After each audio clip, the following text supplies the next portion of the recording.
हाय पापा। इस फिल्म का मुझे कई टाइम से इंतजार था क्योंकि ये थिएटर्स में रिलीज नहीं हुई थी और शायद इसीलिए ये बहुत जल्द नेटफ्लिक्स पे आ गई। अगर इसमें कमियां ढूंढने जाओगे तो एक भी कमी नहीं मिलेगी क्योंकि ये एक मास्टरपीस है और डेब्यू डायरेक्टर की फिल्म ऐसी मास्टरपीस बन जाए तो फिर तो क्या बात है। और मेरे ख्याल से नानी की जो पिछली फिल्म थी दसरा, वो भी एक डेब्यू डायरेक्टर की ही फिल्म थी जो लिखी भी उन्होंने थी, बनाई भी उन्होंने थी। और यहाँ पे भी यही सीन है, लिखी भी इन्होंने है और डायरेक्ट भी इन्होंने ही की है। तो ये महान डायरेक्टर हमारे शौर्यों पर। और जबकि इनकी पहली पिक्चर इतनी अच्छी हो चुकी है तो अब आगे की एक्सपेक्टेशन इनसे बहुत ज्यादा होगी। और ये एनिमल के कंपटीशन में रिलीज हुई थी 7 तारीख को। अगर ये रिलीज हुई होती थिएटर्स में और पब्लिक ने इसे रियलाइज किया होता तो ये एनिमल से कई ज्यादा इनकम करने वाली फिल्म होती। और इसे देखने के बाद अब ये 2023 की सबसे अच्छी मूवियों की लिस्ट में टॉप 1 पे आती है। और इसके पहले जो मेरे लिस्ट में टॉप 1 पे आती थी वो थी हमारे नेचुरल स्टार नानी की ही दसरा। इस साल नानी ने जितने पिक्चरें दी दोनों की दोनों मास्टरपीस है। 2023 का साल नानी के नाम। चलिए पिक्चर के बारे में बात करते हैं। कैसी थी फिल्म? जो सबसे स्मूथ चीज इस फिल्म में थी जिसकी वजह से ये पूरी की पूरी फिल्म एक मास्टरपीस में बहुत इजीली कन्वर्ट हो गई, वो था इस फिल्म का स्क्रीन प्ले।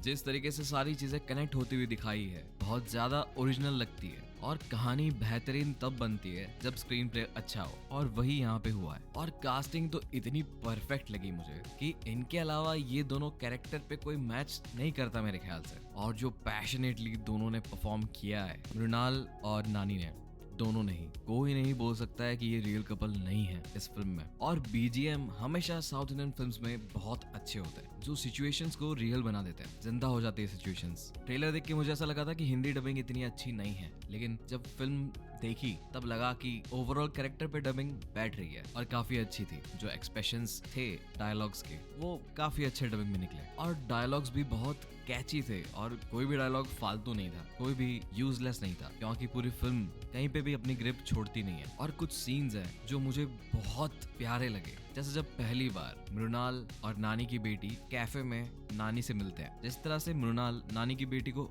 डिफेंड कर रही थी कि कुछ भी हो जाए मैं नानी से निकलवा के रहूंगी जो उसकी बेटी को जानना है, जबकि वो पहली बार मिली है नानी से। फिर धीरे धीरे फ्लैशबैक शुरू होता है और जिस तरह से फ्लैशबैक की स्टार्टिंग होती है एक गाने की स्टार्टिंग से, चीजें रोमांचक और रोमांटिक हो जाती है, जो चीज मृणाल को भी फील होती है। इसलिए मृणाल भी अपनी कुर्सी की पीठी बांध के एकदम इंटरेस्ट के साथ कहानी सुनने लगती है। पर फिर माही को होता है कि अब मैं अपनी मम्मी की जगह इमेजिन किसको करूं? तब मृणाल बोलती है मुझे इमेजिन कर लो। और वो जब फिल्म में देखोगे वो सीन तो वो बहुत क्यूट सीन है, पर सिर्फ मृणाल के फेस को ही इमेजिन किया गया है। बाकी लुक्स, पहनावा सब कुछ वही है जो नानी डिस्क्राइब करता है। और ये फिल्म तुम्हें इतना इन्वॉल्व रखेगी अपने अंदर कि तुम पिक्चर में स्टार्टिंग में क्या हुआ है, बीच में क्या हुआ है, वो कहीं ना कहीं भूलते जाओगे। धीरे धीरे ये पूरी फिल्म तुम पे हावी हो जाती है और यही इसको बनाने का जो तरीका है वो इस फिल्म को मास्टरपीस बनाता है। और जब फ्लैशबैक के शुरू होते ही जब गाना शुरू होता है तो वो एक गूज़बम्प्स वाली वाइब देता है। और ये पूरी फिल्म ओवरऑल वो फिल्म है जो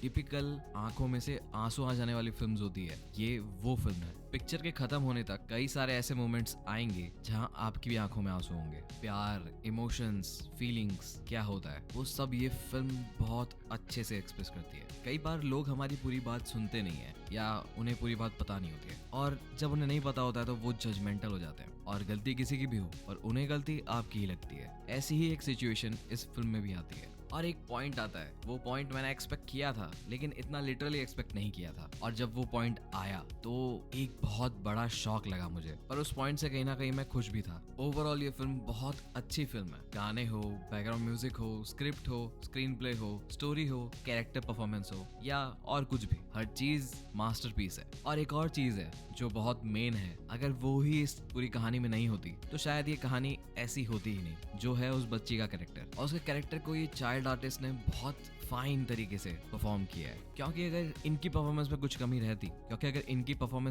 रहती तो शायद फिर कोई एक वीक पॉइंट बन सकता था, पर चाइल्ड आर्टिस्ट होने के बावजूद इतनी नेचुरल एक्टिंग, क्या बात है। मुझे इस फिल्म को देखने के बाद कहीं ना कहीं ऐसा लगने लगा है कि पूरी कास्ट ने या पूरी टीम ने इस फिल्म को रियल में जिया है, मतलब फिल्म शूट करते वक्त। और जो चीजें हैं कि जो लिखा है वो होना है, कुछ भी कर लो, वो ये फिल्म प्रूव कर देती है। और किसी को अगर प्यार करना नहीं आता है ना तो इस फिल्म को देखो, जान जाओगे कि प्यार क्या होता है, क्योंकि सीख तो तुम सकते नहीं हो। और कोई अगर ये सोचता है कि इमेजिनेशन से क्या ही हो सकता है तो इमेजिनेशन से बहुत कुछ हो सकता है। शायद ये फिल्म भी कभी इमेजिनेशन ही थी। और कई बार हम मेल्स को कुछ चीजें ऐसी होती है जो सहनी पड़ती है और हम किसी को कुछ बोल भी नहीं सकते, और कई बार हम बोलना चाहते भी नहीं है क्योंकि लोग समझ ही नहीं पाते हैं, और हम उसे किस तरह डील करते हैं ये फिल्म देखोगे तो समझ में आएगा। और एट द एंड जो होता है सब अच्छे के लिए होता है। इस फिल्म में कुछ चीजें ऐसी है जो बहुत ज्यादा हिला देती है, वो इस फिल्म के ट्विस्ट है। एक्सपेक्ट नहीं करोगे इतने इस फिल्म में ट्विस्ट है, और सारे ही ट्विस्ट बहुत इंटरेस्टिंग है और होश उड़ाने वाले भी हैं।